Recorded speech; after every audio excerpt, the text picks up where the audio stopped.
Saya akan jadi suara dia Alah lembutnya Leon. Assalamualaikum, Ben. Waalaikumsalam warahmatullahi wabarakatuh. Lava. Oh my god, Lava. Apa ni? Kenapa berdarah ni? Oh, apa tu? Ada apa orang dalam tu? Oh god. Rindu, Rindu Ben. saya pun rindu Lava. Tiap-tiap hari saya Sopan teringatkan santun. awak tau. Saya teringatkan awak tiap-tiap hari tau. Are you okay? Lava Sihat? halus. Sihat ke? Saya betul, serius tau. Saya tiap-tiap hari akan ingat Lava, Time, Antu. Muka Leon tak relate. Muka dia jadi Rindu berut. TV. Rindu TV Time. Saya Lava, saya buat Leon jadi Chris, jadi pondan dia. Sorry, saya buat awak terkejut ke?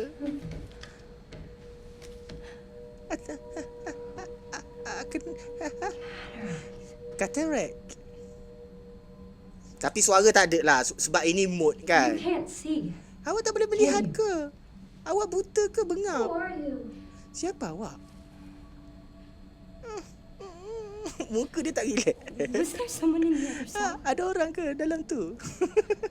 Dengan tonggeknya perasan tak? Bontot Leon tu jadi tonggek dia sebab dia pondan. Sihat, Ben. Everyone's Baru gone. dapat cuti dari kerja sebab sekarang ada tukar kerja. Oh, tukar kerja ke?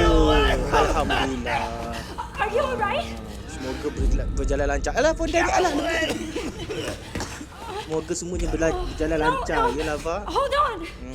Saya sekarang ni Oh, 11.30. Leon handsome hidup. No. Mestilah tengoklah saya. Saya yang main kontrol Leon. Saya pun mesti handsome.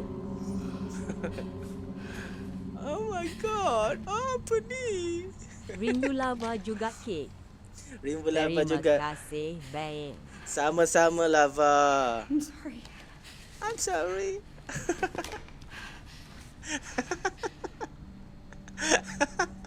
Memondan Mesti Leon. barai sup kerja baru Lava. Barai kerja At time baru. hati putih